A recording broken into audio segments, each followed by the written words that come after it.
Namaku Dimas Arga, jurnalis freelance yang kerjaannya sering masuk ke tempat-tempat yang orang waras hindari, gedung tua kosong, lorong-lorong rumah sakit yang ditinggalkan, hingga kampung yang katanya hilang dari peta. Tapi malam itu, aku tidak sedang mencari cerita.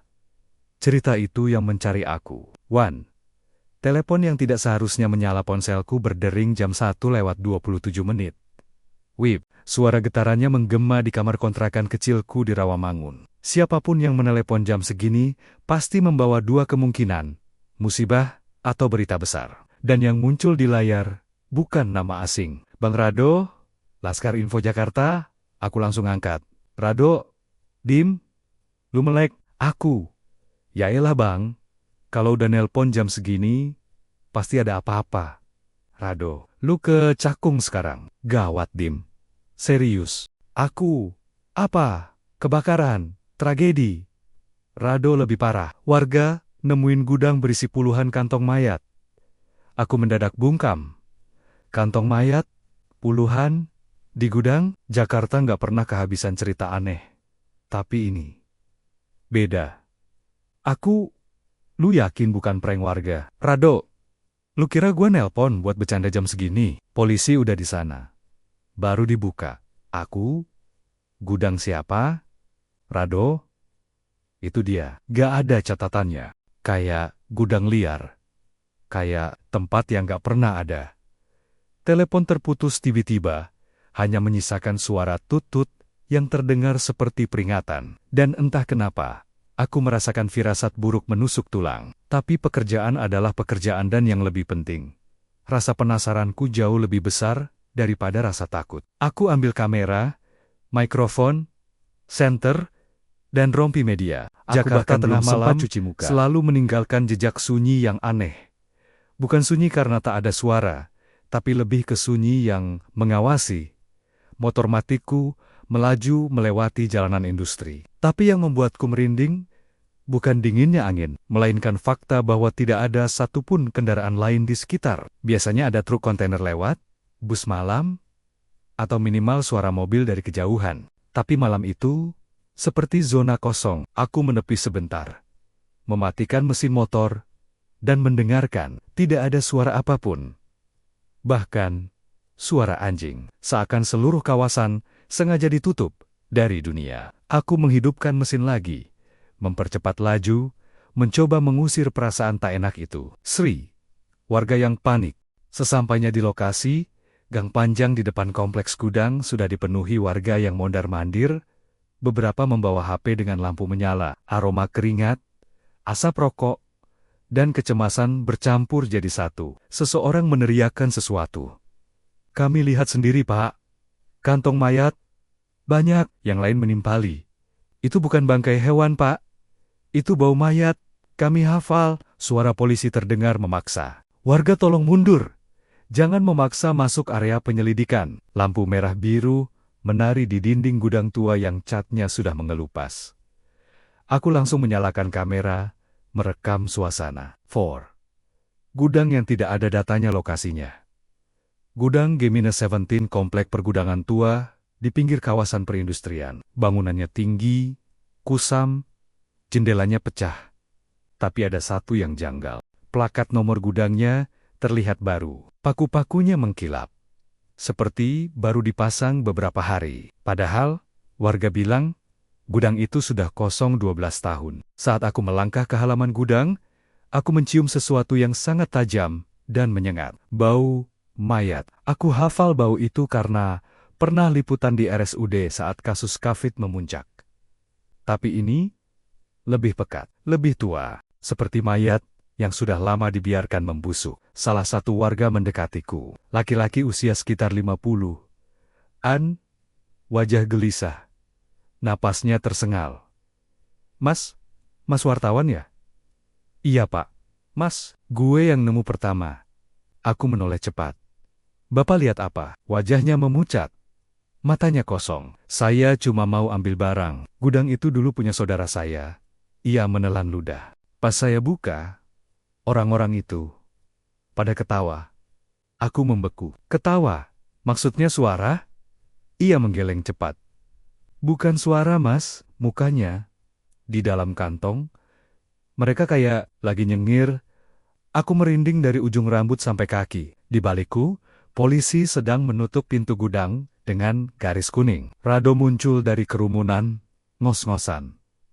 Dim, lu datang juga. Gila. Ya, ini ngeri banget. Mana kantong mayatnya? Rado menunjuk ke dalam gudang. Belum diangkat semua.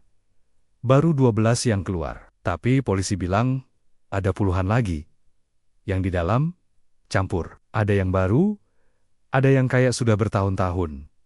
Aku mengarahkan kamera ke pintu gudang yang terbuka sedikit.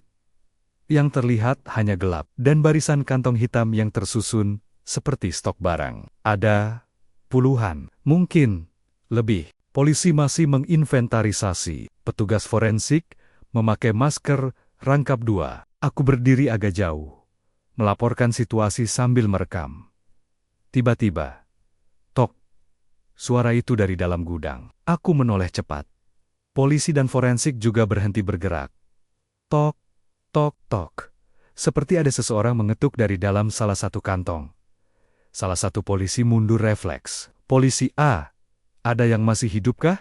Polisi B, jangan sentuh dulu. Suara itu makin jelas. Tok, tok, tok, tok, dan kemudian, napas. Aku yakin itu napas manusia.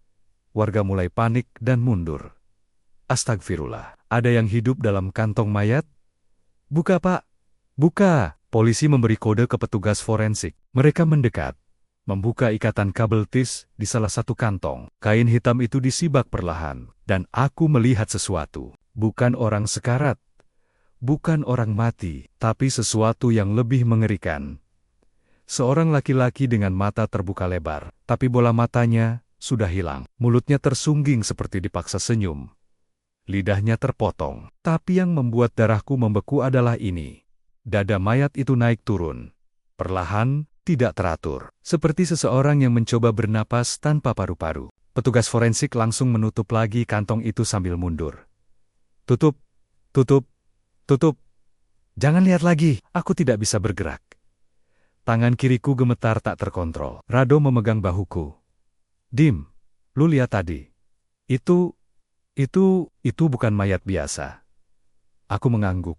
Wajahku pucat. Aku tahu. Kami semua tahu. Ada sesuatu yang hidup di tempat itu. Dan itu bukan manusia. 6. Gudang yang seharusnya tidak ditemukan. Seorang polisi berpangkat menengah akhirnya mendekati kami, terutama para jurnalis. Area ini ditutup total, tidak ada rekaman, tidak ada publikasi, tidak ada live. Rekamannya disita. Aku tertegun. Pak, ini temuan besar.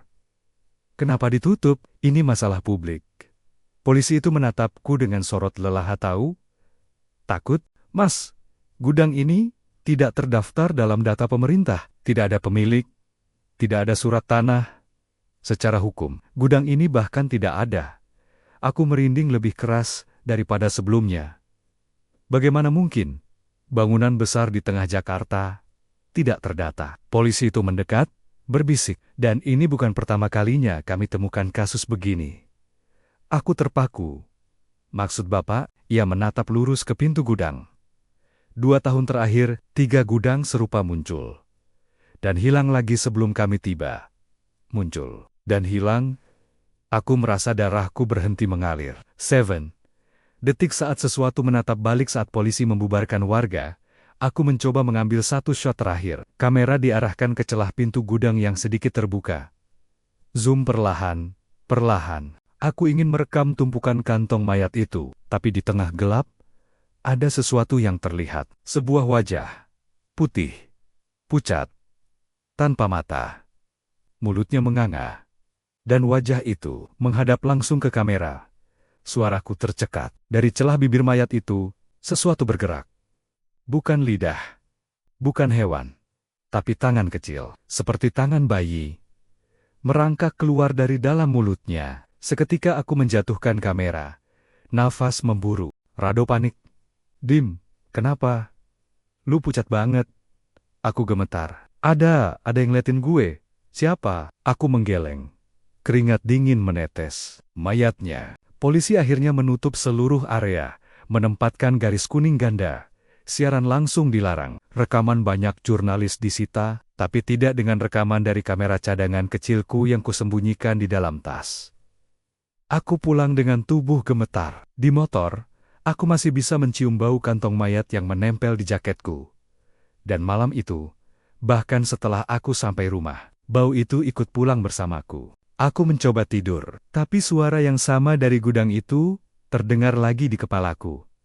Tok, tok, tok, tok, tok, tok, tok. Seakan ada seseorang atau sesuatu yang mengetuk pintu jiwaku. Setiap kali memejamkan mata, aku melihat wajah pucat tanpa bola mata itu yang menatapku dari dalam gudang, dan tangan kecil yang merangkak keluar dari mulutnya. Setiap kali aku hampir terlelap, tok, tok, tok, suara itu muncul lagi, bukan dari mimpi, tapi dari pintu kamarku sendiri. Aku tinggal di kontrakan lantai 2. Tidak ada siapapun yang bisa mengetuk seperti itu. Gerbang bawah selalu terkunci. Aku coba abaikan, tapi suara itu kembali lebih keras.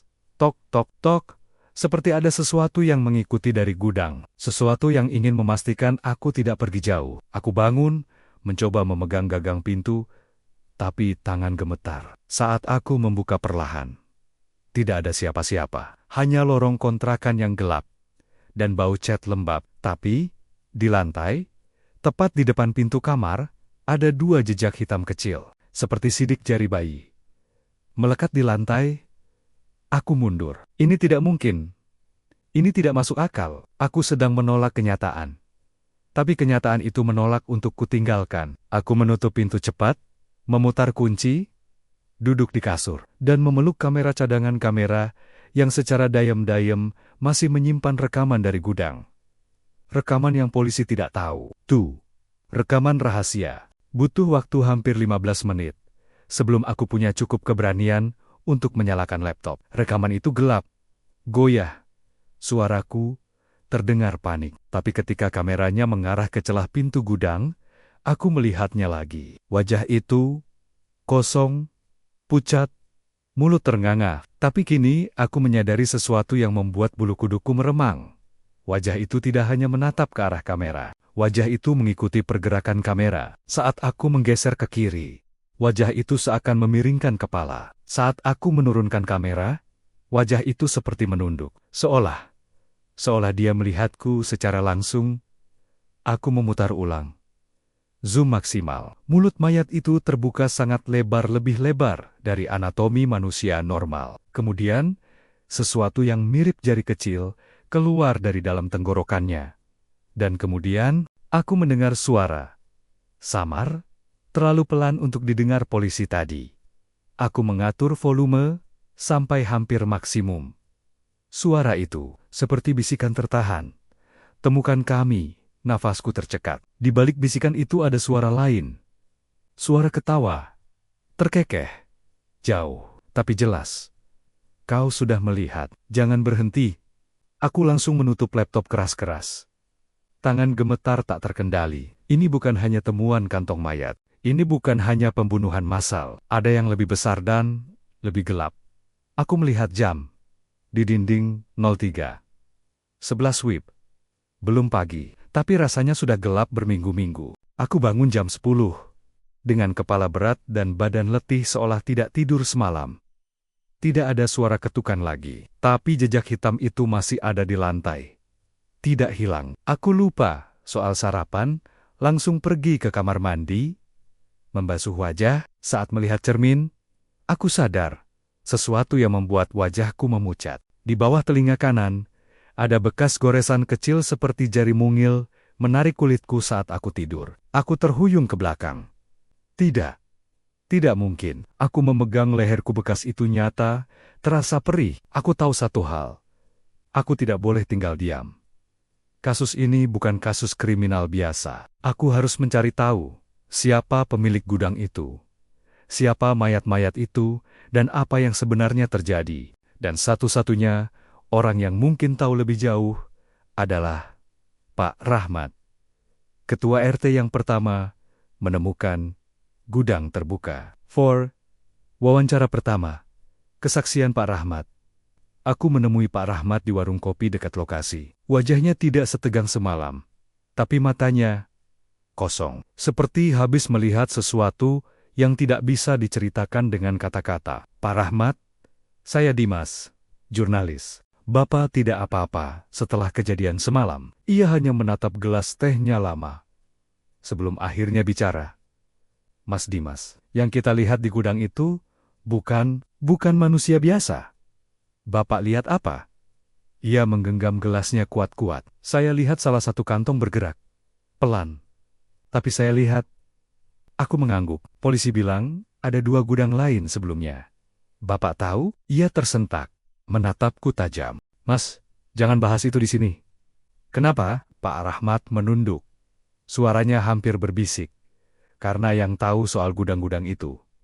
Banyak yang hilang, jantungku berdegup lebih cepat. Hilang? Bagaimana? Ia menatapku lurus-lurus. 2 orang RT lain yang pernah lapor, hilang tanpa jejak. Tidak ditemukan sampai sekarang. Polisi bungkam. Warga takut? Aku merasakan tengkukku dingin. Pak Rahmat, gudang itu milik siapa sebenarnya? Ia menggeleng. Itu masalahnya. Tidak ada yang tahu. Bapak pernah lihat ada yang masuk? Pak Rahmat memejamkan mata, seolah menahan sesuatu. Bukan orang, Mas. Aku maju sedikit. Mencoba menangkap kata-katanya. Lalu, apa? Ia membuka mata. Yang saya lihat, bukan berjalan seperti manusia. Jalannya nempel di lantai. Merayap, tapi panjang. Tinggi. Kayak ular besar. Tapi dengan tangan kesil-kesil di sepanjang tubuhnya, aku langsung merinding ekstrem. Napas Pak Rahmat memburu, dan itu masuk ke gudang. Sekitar 2 minggu lalu, aku terdiam. Ada sesuatu yang merangkak masuk gudang, bukan manusia. Dan mungkin itu yang mengisi kantong-kantong mayat itu. Atau mungkin itu bagian dari kantong itu sendiri. Setelah berbicara dengan Pak Rahmat, aku kembali ke lokasi gudang. Tapi yang kulihat, membuatku membeku di tempat. Garis polisi yang semalam terpasang rapi, hilang. Tidak ada mobil polisi. Tidak ada forensik. Tidak ada penjagaan. Gudang itu kembali gelap dan sepi. Seolah tidak pernah ditemukan apa-apa. Seseorang di balikku berkata, Mas wartawan, jangan dekati tempat itu.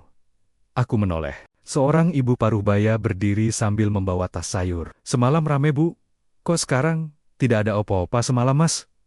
Aku mengerutkan kening. Bu, semalam jelas-jelas ada polisi. Ada temuan? Ibu itu memotong cepat. Mas, semalam itu gudang kosong. Tidak ada apapun. Kami tidur nyenyak kok. Aku mematung. Tidak. Ini tidak mungkin. Ratusan warga melihat polisi melakukan olah tempat kejadian perkara. Tidak mungkin satu kampung pura-pura lupa. Atau bukan lupa dilupakan. Dipaksa hilang dari ingatan. Tapi oleh siapa? Aku menatap gudang itu. Dari dalam celah pintu yang gelap, aku dapat melihat sesuatu bergerak. Sangat pelan. Lalu berhenti. Seolah tahu aku sedang memperhatikan. Aku mundur. Napas menahan di dada. Dan kemudian, sesuatu berbisik dari dalam. Sangat pelan, tapi jelas. Dimas, aku tersentak keras. Tubuhku membeku. Sesuatu dari dalam gudang itu mengenal namaku. Aku berlari meninggalkan area itu. Perutku mual. Kepalaku pusing. Gudang yang tadi malam penuh polisi. Kini kosong total. Warga menyangkal. Polisi menghilang. Bau mayat menguap begitu saja. Tapi rekamanku tetap ada. Jejak hitam di kamarku tetap ada. Bekas cakar kecil di leherku tetap ada. Dan suara yang memanggil namaku, itu nyata. Dalam hati aku tahu. Ini bukan kasus kriminal. Ini ritual. Ini bukan tempat penyimpanan mayat. Ini tempat memelihara sesuatu. Dan aku telah dilihat oleh makhluk itu. Cerita ini baru dimulai. Aku pulang dengan tubuh gemetar. Langkah kakiku terasa berat, seperti sedang membawa sesuatu yang bukan milikku. Keberadaan baru yang menempel di tubuhku sejak semalam. Dan saat aku membuka pintu kamarku, bau itu kembali, bau kantong mayat, busuk, asam, dan menusuk tulang. Aku tahu bau itu tidak berasal dari luar. Bau itu mengikuti aku. Aku menyalakan lampu kamar. Dan aku melihat sesuatu yang membuatku berhenti bernapas. Di lantai, dekat kasur, ada garis-garis seperti goresan kecil. Seperti kuku bayi kuku mungil menyenggol lantai berulang-ulang. Ada belasan goresan. Dan goresan-goresan itu mengarah langsung ke tempatku tidur. Rekaman malam yang tidak masuk akal. Aku memaksa diri tetap tenang. Aku mengambil kamera kecilku yang tadi malam, kuletakkan di meja dan mengecek rekaman otomatisnya. Kamera itu merekam otomatis jika menangkap gerakan. Dan ternyata, ada rekaman dari jam 3:48 WIB. Tepat saat aku tertidur kembali tadi malam. Aku memutar rekamannya. Awalnya kamar gelap, sunyi. Hanya terdengar napasku. Lalu, ada sesuatu yang merayap. Sangat pelan. Suara gesekan kecil, seperti kuku di lantai. Kamera menangkap sesuatu bergerak di pojokan. Sebuah bayangan kecil. Ukurannya seperti bayi merangkak, tapi tubuhnya terlalu kurus. Tulang rusuknya terlihat menonjol seperti mau keluar. Kepalanya besar. Dan rambutnya tidak ada. Ia merangkak perlahan. Sangat perlahan. Gerakan tangannya tidak wajar. Seperti setiap tulang di tubuhnya patah.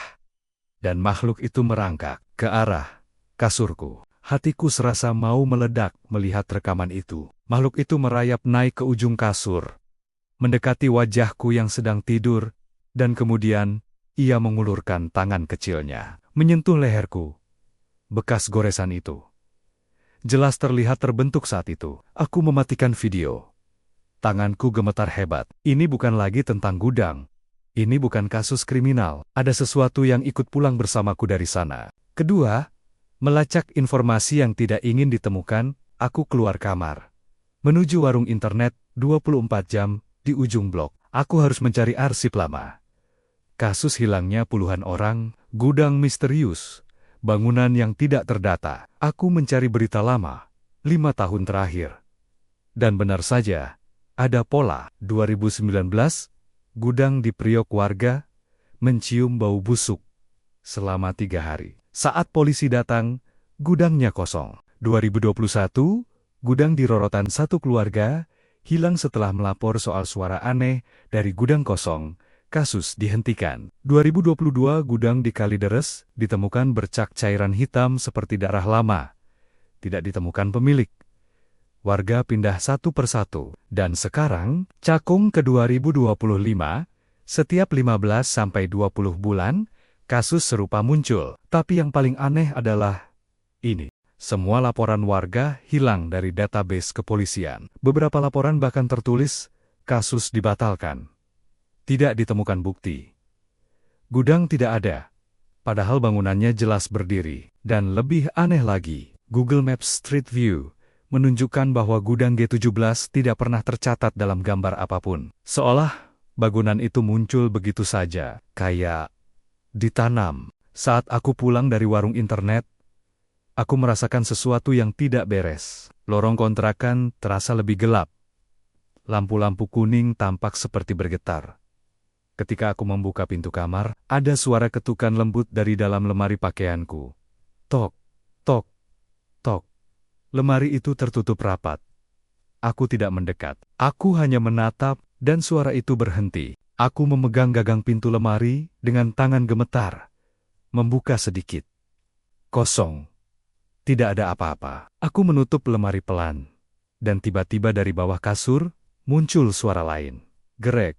Gerek, gerek. Seperti tangan kecil menggaruk lantai. Aku tersentak dan mundur cepat. Sesuatu sedang merangkak di bawah kasur. Sesuatu yang telah menyentuh leherku semalam. Aku perlahan menarik kasur keluar. Tidak ada apa-apa. Hanya ruangan gelap. Tapi aku sadar satu hal. Makhluk itu tidak bersembunyi. Makhluk itu mengamati. Pertemuan yang tidak sengaja. Lelaki misterius saat aku keluar lagi untuk menghirup udara segar, seseorang tiba-tiba menepuk bahuku. Aku refleks memutar badan. Seorang lelaki berdiri di sana, berpakaian rapi, wajah pucat, mata cekung, bibir kering. Ia berkata pelan, "Dimas Arga?" Aku membeku. "Anda siapa?" Ia menoleh ke kanan kiri, memastikan tidak ada yang mendengar. Lalu ia berkata, "Berhenti menelusuri kasus ini." Aku menahan napas. "Kenapa?" Ia menatapku dengan mata merah basah. "Gudang itu bukan tempat manusia menyimpan mayat. Gudang itu tempat manusia." "Dibesarkan?" Aku mundur satu langkah. "Dibesarkan? Maksud Anda apa?" Ia mendekat.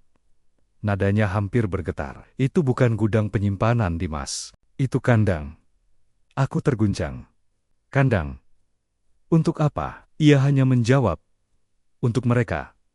"Mereka siapa?" Ia tidak menjawab. Ia hanya mengeluarkan selembar kertas lusuh dari saku jaketnya, menyelipkannya ke tanganku, lalu berjalan cepat menjauh. Dalam waktu kurang dari 5 detik, lelaki itu menghilang di tikungan. Saat aku buka lipatan kertas itu, tulisan tangan penuh goresan. "Jangan biarkan mereka tahu kamu tahu. Mereka mendengar.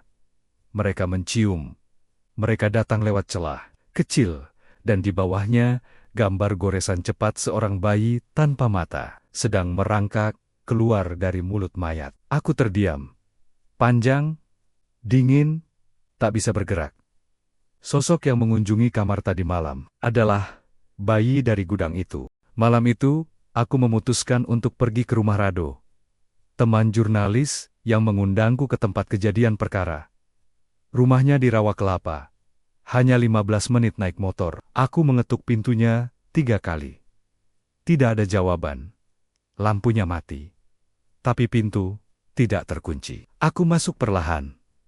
"Bang Rado, ini gue, Dimas." Tidak ada jawaban. Rado bukan tipe orang yang tidur cepat. Rumahnya berantakan seperti biasa. Tapi ada sesuatu yang janggal. Di meja kerjanya, laptopnya menyala. Ada dokumen terbuka. Judulnya, "Data Korban Hilang. Gudang 123.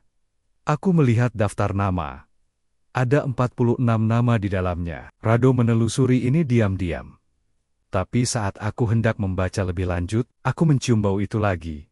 Bau dari gudang. Aku memutar tubuh perlahan. Dan kulihat, ada jejak-jejak kecil di lantai rumah Rado. Jejak hitam, kecil. Seperti sidik jari bayi. Masuk dari pintu belakang, mengarah ke kamar. Aku menelan ludah. Mendekat perlahan. Kamar Rado gelap. Aku membuka pintu perlahan. Saat pintu terbuka setengah, ada sesuatu yang berlari cepat. Melintas di lantai. Kecil. Kurus. Cepat. Suara tulung-tulungnya berderak. Aku menjerit tertahan dan terpaku. Dan ketika aku akhirnya menoleh ke kasur, kasur itu kempes. Seperti ada sesuatu yang berat baru saja bangkit dari sana. Dan di atas bantal, ada kamera Rado. Layar kamera menyala tanpa aku sentuh. Dan rekaman terakhir menunjukkan Rado sedang tidur. Lalu, di belakangnya, dari bawah kasur, sebuah tangan kecil keluar perlahan. Menggapai lehernya, dan layar bergoyang keras. Lalu gelap, aku menjatuhkan kamera itu. Tubuhku kaku. Rado, sahabatku, hilang. Aku berlari keluar dari rumah itu, tanpa menoleh lagi. Aku tahu satu hal sekarang. Makhluk dari gudang itu tidak hanya mengintai. Mereka mengambil. Mereka mencari manusia tertentu. Manusia yang tahu terlalu banyak. Manusia yang melihat apa yang tidak boleh dilihat. Dan sayangnya, aku sudah terlalu dalam. Aku sudah melihat wajah itu. Aku sudah mendengar suaranya. Aku sudah disentuh oleh makhluk itu. Dan aku tahu, aku yang akan mereka ambil berikutnya. Jam menunjukkan 02,58 WIB ketika Dimas kembali masuk ke dalam gudang G17 bersama 2 polisi jaga. Udara dingin menusuk hingga tulang. Lampu-lampu portabel yang dipasang polisi memantulkan cahaya pucat pada dinding kusam tempat puluhan kantong mayat itu ditemukan, yang membuat semuanya semakin aneh. Tidak semua kantong mayat dikirim ke rumah sakit Polri. 3 kantong mayat dikhususkan untuk diperiksa langsung di tempat. Ketika Dimas mendekat untuk mengambil footage tambahan, ia mendengar suara yang membuat bulu tengkuknya berdiri. Ker, ker. Seperti ada sesuatu di balik pintu besi samping gudang, sedang menggerakkan gagangnya. Polisi yang berjaga langsung memutar senter.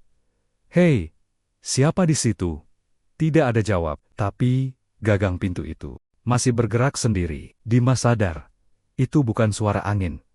Itu bukan suara tikus. Itu bukan suara manusia. Itu suara yang ingin membuka pintu. Pelan dan sabar. Hingga akhirnya berhenti. Seolah apapun itu tahu mereka sedang memperhatikan. Ketua regu polisi berkata lirih. Kita lanjutkan saja. Jangan pedulikan itu. Tapi Dimas tahu mereka pun sebenarnya ketakutan. Tuh, kantong nomor 17. Salah satu kantong mayat berlabel 17 dipisahkan untuk pemeriksaan manual. Ketika resletingnya dibuka, bau busuk langsung menyergap. Namun, bukan bau mayat membusuk biasa. Ini seperti bau kimia, formalin, dan tubuh manusia yang diawetkan bertahun-tahun. Isinya, tubuh laki-laki usia sekitar 30-an, kulit pucat. Seperti disuntik cairan, tak ada tanda pembusukan normal, mata terbuka.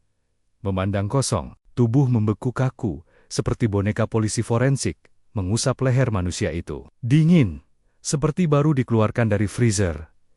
Dimas memotret. Namun tepat saat ia membidik kamera, mata mayat itu bergerak sedikit. Bukan kedutan otot, bukan refleks, tapi bergerak, seolah melihat ke arah kamera.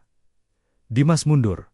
Pak, mayatnya, forensik langsung memeriksa. Tidak ada tanda kehidupan. Tapi Dimas bersumpah ia melihatnya. Ia bukan pertama. Salah satu polisi membisik. Saya juga lihat tadi. Mata itu kayak ngikutin. Ruangan tiba-tiba berubah hening. Semua orang menahan napas. Lalu, brok, pintu besi samping kembali bergetar. Jauh lebih keras dari sebelumnya. Sri. Rekaman CCTV yang hilang 6 detik. Dimas mengecek rekaman yang ia simpan selama berada di gudang. Saat ia scroll timecode video, ada bagian aneh. Tepat 6 detik rekamannya. Hilang, bukan kerap, bukan noise, bukan lost frame, tapi benar-benar hilang, tertimpa oleh layar hitam, seperti direkam dan dihapus secara sengaja. Timestampnya lompat. Jam 2:41:09, jam 2:41:16. Dimas membeku. Itu detik-detik saat ia memotret kantong mayat nomor ke-17. Ada sesuatu yang tidak ingin terekam. Saat Dimas memutar ulang bagian itu, ia mendengar suara samar. Kembali. Sangat pelan. Sangat lirih. Hampir seperti desahan seseorang yang sudah lama tidak bicara. Di sudut gudang yang gelap, Dimas menemukan hal lain yang tak masuk akal. Di lantai sebelah kiri, di bawah meja besi tua, terdapat jejak darah, bukan darah segar, melainkan darah berwarna hitam pekat, kental, dan sudah mengering, membentuk pola aneh. Dimas menyorotkan senter, dan mulai merekam. Ada garis memanjang, seperti seseorang diseret, dan bercampur dengan bercak kecil yang tersusun melingkar. Bukan pola alami, tapi seperti tanda tertentu. Semacam simbol. Saat Dimas mendekat untuk melihat pola itu lebih jelas, ada suara menggores dinding. Seski, seperti kuku yang menggesek besi. Polisi langsung menyorot ke arah suara itu. Dimas menegakkan kamera. Dan di sana, di balik tumpukan drum besar, ia melihat seseorang mengintip.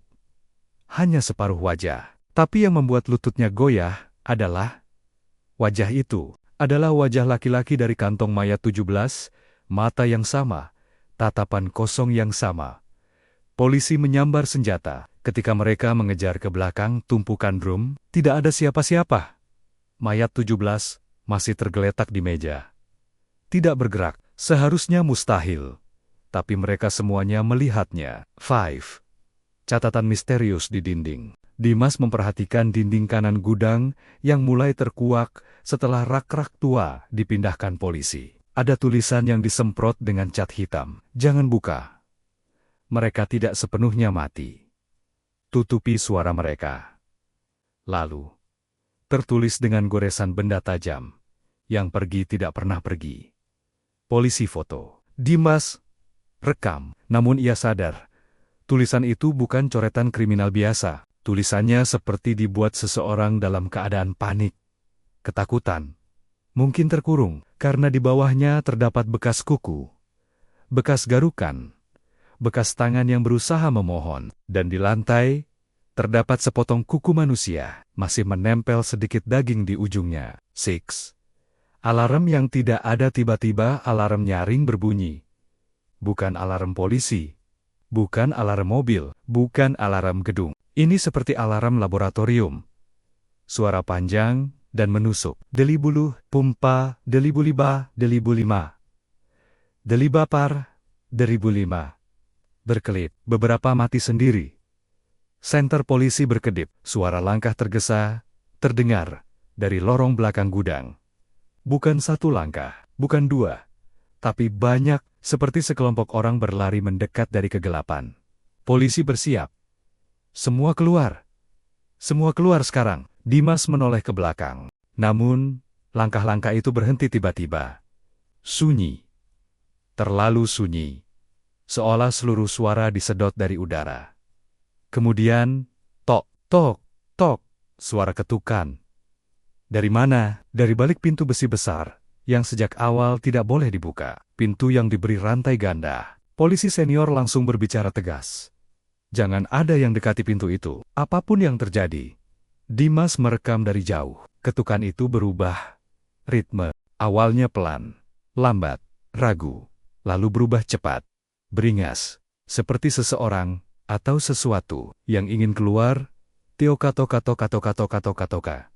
Rantainya berguncang. Polisi menunjuk pintu. Itu bukan manusia.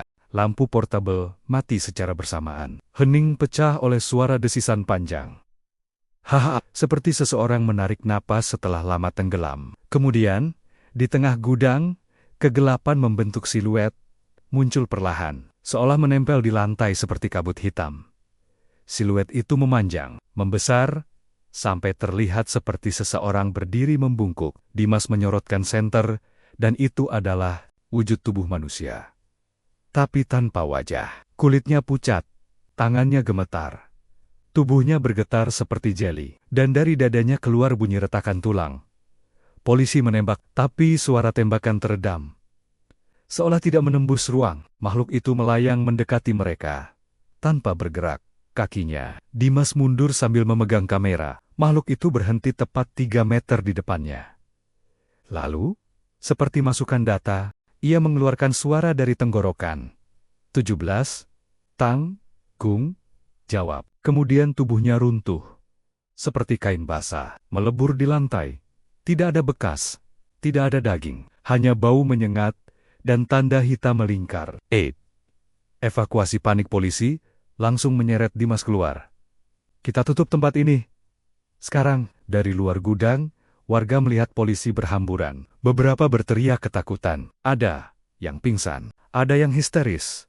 Gudang G17 disegel, lampu-lampu dipadamkan.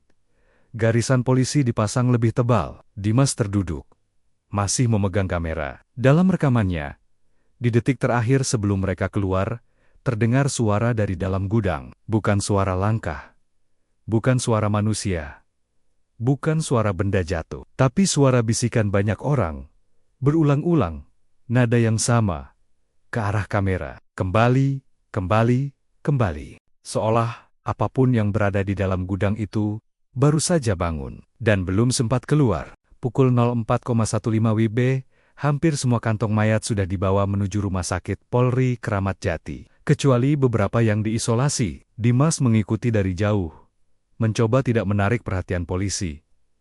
Namun anehnya, begitu ambulans pertama tiba di halaman Rumah Sakit Polri, para petugas medis tidak langsung membuka pintu belakang. Mereka diam. Beberapa saling pandang. Ada yang menahan mual, ada yang mundur perlahan. Dimas mendekat, membawa kamera. Ia mendengar seseorang berbisik. "Pak!" Kantong mayatnya bergerak. Dimas terhenti. Petugas medis lain menambahkan dengan wajah pucat. "Kami kira itu hanyut, atau posisi mayat berubah." Tapi gerakannya, seperti dari dalam, ambulans langsung diisolasi. Polisi menutup area dengan cepat. Dimas dipaksa menjauh. Namun sebelum ia mundur, ia sempat melihat sekejap. Dari celah antara dua petugas, kantong mayat berlabel 23 bergeser sendiri. Pelan, seperti ada tangan yang menekan dari dalam. Dan itu bukan ilusi. Karena petugas pun melihatnya. Data forensik yang disembunyikan menjelang pagi, seorang dokter muda forensik yang tampaknya panik menghampiri Dimas secara diam-diam di parkiran Rumah Sakit Polri. Ia melihat sekitar, lalu berkata, "Mas, tolong jangan sebut nama saya." Tapi saya harus bilang ini. Dimas mengangguk. Dokter itu menunjukkan foto lewat ponselnya foto. Hasil pemeriksaan internal mayat dari gudang itu. Foto-foto itu tidak masuk akal. Organ dalam sebagian besar mayat terlihat membeku, seolah disuntik cairan kriogenik. Beberapa organ hilang, namun luka-lukanya tampak terkontrol, bukan hasil mutilasi kasar. Ada bekas alat medis di dalam rongga tubuh, seperti sesuatu pernah dipasang lalu dilepas. Beberapa mayat memiliki tanda di tulang belakang, semacam jahitan kecil, bukan bekas operasi biasa. Tapi yang paling membuat dokter itu ketakutan, mayat-mayat ini tidak semuanya mati karena sebab alami. Ada yang dimatikan saat masih sadar. Dimas mematung. Dokter itu melanjutkan.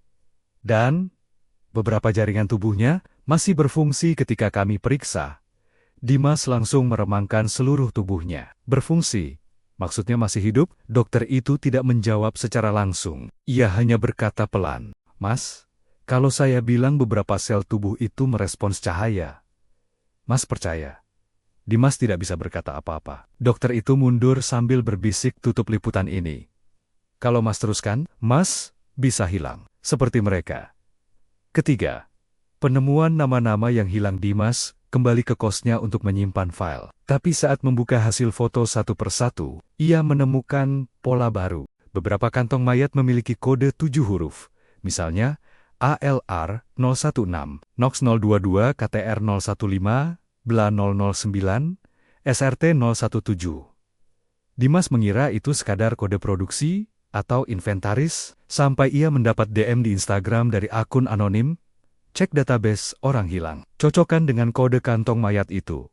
Dimas mencari. Dan ia menemukan hal yang membuat jantungnya berhenti sesaat. 017. Korban hilang bernama Satrio SRT. 016. Aldrian Alar O22. Novax Noax. Semua kode yang mirip dengan inisial nama orang-orang yang dilaporkan hilang 6-12 bulan terakhir di Jakarta, Depok, Bekasi. Semua hilang tanpa jejak.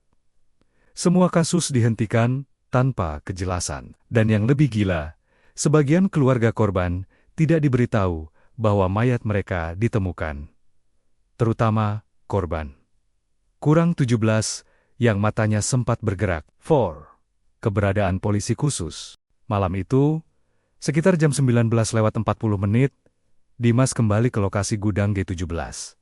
Tapi kali ini, gudang itu dijaga bukan oleh polisi biasa, melainkan orang-orang dengan seragam hitam non-polisi, tanpa nama, tanpa insignia, dengan emblem kecil bergambar segitiga merah. Dimas mendekat sedikit, lalu salah satu pria itu berkata tanpa menoleh. Jurnalis freelance tidak diizinkan masuk. Dimas terkejut. Mereka tahu siapa dia. Tanpa melihat, ia memutuskan mundur dan merekam dari jauh. Tidak lama, ia melihat truk kontainer datang. Di belakangnya ada forklift yang mengangkut sesuatu besar. Tertutup terpal hitam tebal. Tapi anginnya mengangkat terpal itu sedikit. Dimas melihat, bukan benda, tapi seseorang atau sisa seseorang. Tubuh itu bengkok, seperti dihancurkan dari dalam. Seolah organ-organ di tubuhnya tidak berada di tempat seharusnya. Bukan mayat normal. Beberapa warga memberikan rekaman rahasia kepada Dimas melalui pesan anonim. Mereka bilang polisi menyita HP warga yang ketahuan merekam. Salah satu video yang dikirim memperlihatkan proses penemuan awal. Pukul 00,13, warga tak sengaja membuka gudang karena mencium bau obat dan besi panas. Mereka merekam dari jauh ketika pintu terbuka sedikit. Terlihat sebuah ruangan lain di dalam gudang. Ruangan itu bukan gudang, tapi seperti laboratorium kecil. Ada meja logam, ada tabung kaca, ada kabel-kabel besar mengarah ke kursi seperti kursi eksekusi. Lalu, ada suara yang terdengar dari dalam kantong mayat. Pelan, sangat pelan. Aku. Di sini, suara itu bukan suara orang hidup, tapi bukan pula suara mayat. Seperti suara pita suara yang dipaksa keluar dari tubuh yang tidak bekerja. Warga yang merekam langsung panik dan menutup video. Dimas gemetar. Ini bukan sekadar kasus pembunuhan, bukan sekadar penemuan mayat. Ini sesuatu yang jauh lebih sistematis. 6. Kebenaran dari penjaga gudang Dimas berhasil menemukan seorang saksi yang bekerja sebagai penjaga malam di gudang-gudang sekitar. Namanya Pak Seno. Awalnya ia menolak bicara, namun setelah Dimas menunjukkan bukti video warga, wajahnya berubah pucat. "Mas, saya harusnya nggak ngomong, tapi saya nggak kuat nyimpen ini sendiri." Ia bercerita. Gudang G17 dulunya tidak terdaftar sebagai gudang. Tidak pernah ada mobil keluar masuk, hanya pada jam tertentu, antara pukul 02.0-04.0, truk-truk tanpa plat resmi datang. Mereka membawa sesuatu yang ditutupi selimut gelap, dan dari dalamnya kadang terdengar ketukan. Saya kira itu barang selundupan. Tapi kadang saya dengar suara orang nangis dari dalam gudang. Bukan satu orang, banyak. Dimas menelan ludah. Pak Seno menambahkan hal terakhir yang membuat bulu kuduk Dimas naik. "Satu malam, saya lihat pintu kecil gudang kebuka dikit, dan ada orang keluar. Tapi jalannya aneh." "Aneh gimana, Pak?" Pak Seno gemetar. "Kayak orang yang belum pernah belajar jalan. Kayak bayi, tapi tubuhnya tubuh orang dewasa." Setelah suara itu berbisik tepat di belakangnya, Dimas memaksa tubuhnya bergerak. Ia menerobos pintu kos, berlari menuruni tangga tanpa melihat ke belakang, sambil membawa kamera kecilnya. Ia mendengar langkah menyeret itu mengikuti, tapi tidak cepat. Seperti makhluk itu tahu, ia akan keluar. Dimas tiba di luar kos, terengah. Namun saat ia menoleh ke jendela kamarnya, ada bayangan seseorang berdiri di balik kaca. Tubuhnya kaku, wajahnya rusak, matanya kosong. Mayat 17. Dan ia tersenyum. Senyum kecil yang tidak mungkin dilakukan oleh tubuh yang mati. "Tuh, melapor ke redaksi."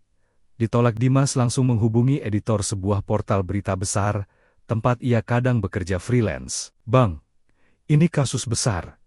Ada fasilitas ilegal, ada mayat-mayat tidak biasa, ada..." Editor memotong cepat. "Gue udah dengar sekilas, tapi perintah dari atas. Tutup. Jangan angkat berita ini." Dimas terdiam. "Kenapa? Ini kan, Dimas, lu mau mati?" "Ini bukan kasus kriminal biasa. Ini proyek. Proyek pemerintah atau militer? Gue nggak tahu. Tapi media besar udah dikunci infonya. Hentikan." Telepon terputus. Semua jalur informasi ditutup dengan sengaja. Sri. Rekaman terakhir dari gudang G17. Di kos lamanya, yang sudah ia tinggalkan, kamera CCTV murah yang ia pasang 2 bulan lalu masih aktif. Dimas membuka aplikasinya lewat HP. Rekaman otomatis malam itu memperlihatkan kamarnya gelap, pintu kamar mandi terbuka, dan sesuatu merayap keluar makhluk itu. Bukan hanya mayat, tubuhnya kaku. Tapi gerakannya tidak seperti tubuh manusia. Lehernya patah, kakinya menyeret, tapi tangan-tangan itu meraba-raba, seperti mencari sesuatu. Saat makhluk itu berdiri tegak, meskipun tulangnya tidak seharusnya bisa menopang. Kamera CCTV mendadak glitch, gambarnya naik turun. Garis-garis statis muncul, dan makhluk itu menatap langsung ke kamera. CCTV, kemudian mati total. 4. Orang-orang yang mulai hilang dalam 48 jam setelah kejadian. 3 warga yang pertama kali membuka gudang, hilang. Saksi penjaga gudang, Pak Seno, menghilang. Dokter muda forensik yang memberi informasi ke Dimas menghilang. Dan yang paling janggal, seluruh warga sekitar. Gudang G17 diberikan pemberitahuan bahwa temuan mayat adalah hoaks dan lab. RSCM sudah memastikan tidak ada unsur mistis maupun kriminal. Warga dipaksa diam. Gudang G17 dipasangi pagar seng tinggi. Dan semua berita hilang dari internet. Seolah gudang itu tidak pernah ada. Setelah suara itu berbisik tepat di belakangnya, Dimas memaksa tubuhnya bergerak. Ia menerobos pintu kos, berlari menuruni tangga tanpa melihat ke belakang, sambil membawa kamera kecilnya. Ia mendengar langkah menyeret itu mengikuti, tapi tidak cepat. Seperti makhluk itu tahu, ia akan keluar. Dimas tiba di luar kos, terengah. Namun saat ia menoleh ke jendela kamarnya, ada bayangan seseorang berdiri di balik kaca. Tubuhnya kaku, wajahnya rusak, matanya kosong. Mayat 17. Dan ia tersenyum. Senyum kecil yang tidak mungkin dilakukan oleh tubuh yang mati. Tuh, melapor ke redaksi. Ditolak. Dimas langsung menghubungi editor sebuah portal berita besar, tempat ia kadang bekerja freelance. Bang, ini kasus besar.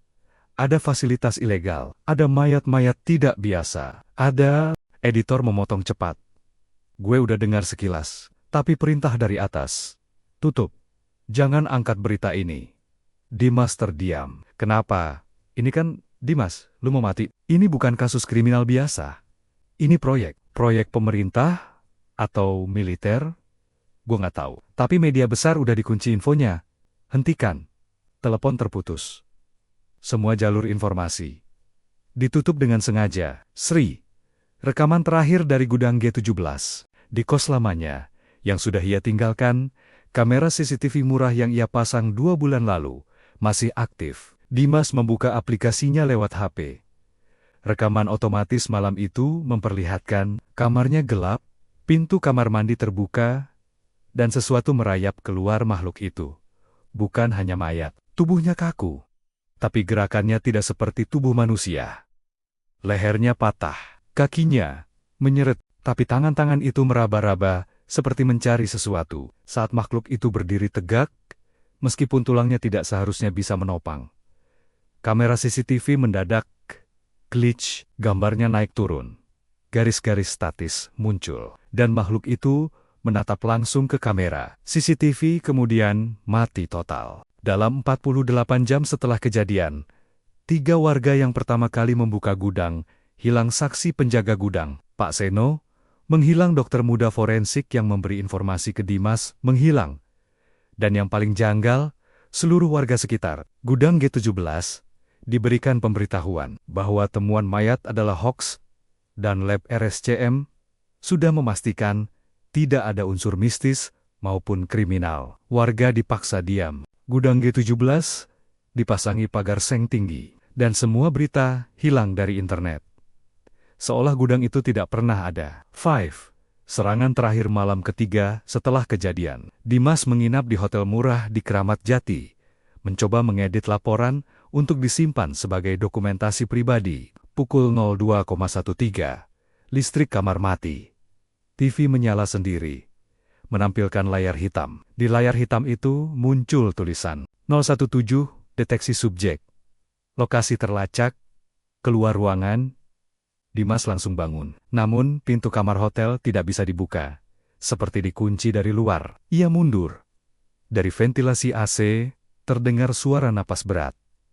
"Haa, haa." Kemudian suara itu mengucapkan, "Kami hanya ingin kembali ke rumah kami." Dingin menjalari kamar, dinding berembun, cermin retak sendiri. Sosok itu muncul perlahan dari pojok gelap.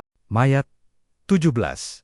Tapi kini lebih jelas, lebih utuh, dan lebih hidup. Ia berjalan ke arah Dimas dengan posisi kepala miring patah. Dimas mundur, sampai punggungnya menempel ke jendela kaca.